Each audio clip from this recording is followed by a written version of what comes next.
the heart and our struggle of a working class movement, of a people's movement for progressive social change. That we can only win together, because sometimes people fight in isolation, and then they even start to think that they can win alone, or even that they must win alone. But you don't have to fight alone. This is what we're learning. And in fact, you cannot win against the powers that be, against the capitalist system, unless we all unite in solidarity. I like the idea from the Occupy Wall Street movement that we are 99% and they are 1%. Because I think the idea of 99% means we have to do it together against this minority which is destroying the world. In our struggle against apartheid, we learned that we have to be together, because the struggle against apartheid was won inside the country through the unity of organized labor, COSATU, the Congress of Southern Trade Unions. We had something called the UDF, the United Democratic Front, which united community, student, women, gay, church, all sorts of organizations were united. But more than that, the anti-apartheid movement was an international movement. So there's a lot of strength and power we got from uniting across the globe. I believe that in Italy, there was also an anti-apartheid movement support group. Now, in the new South Africa, that's what we call this, the new South Africa, the democratic South Africa of Nelson Mandela. You know, Mandela was released in 1990, and then we had our liberation in 1994. But we find that we still face the same problems: water privatization, commodification of electricity, inequality, the rich getting richer, the poor getting poorer.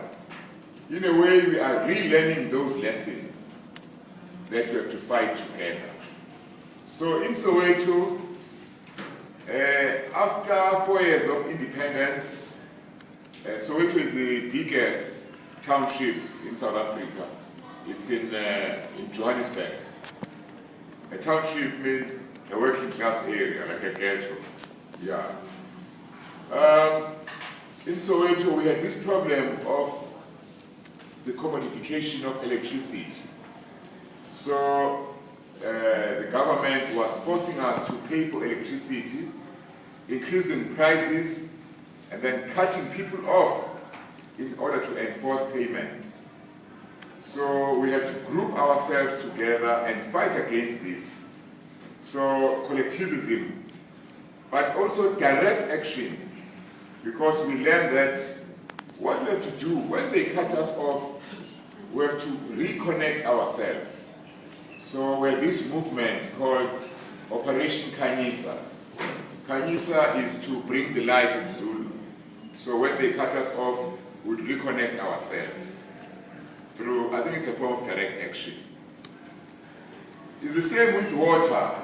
They were now forcing us to pay for water. It's all neoliberal policies. So they were installing, in fact it's happening even today in Soweto, because we won and pushed them back.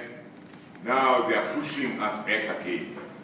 Installing prepayment meters, water meters, so that if you want water, you have to buy a token and then install the token in some little machine, and then the water comes out.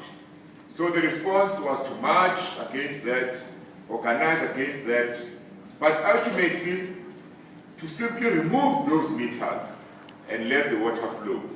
So we had a slogan: destroy the meter and enjoy free water. And then we generalize this under the slogan, free basic services for all. So whether you are rich or poor, you must have access to the basics. Now it makes sense to us because many people are unemployed in South Africa. I think the unemployment rate maybe is 35%, 40%. And many of those who work, they don't get a living wage. You have casualization of labor, informalization, outsourcing, and so on and so forth. Yeah. Even this university is cleaned by outsourced workers. Some of them have worked here for 20, 25 years. At the end of this month, they're going to lose their jobs. This is the news I got when I got here, because their contract is ending.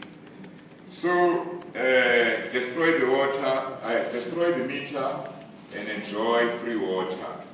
Reconnect yourself when they cut you off. This is not only happening in Soweto. In many other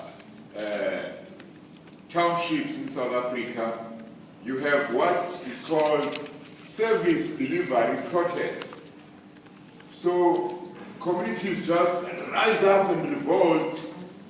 Okay, I'm sorry, they like closing the road and burning tires. You know, the burning tire, you know, the car tire. There's a symbol of struggle. And then if there is the mayor's car nearby, they'll burn it.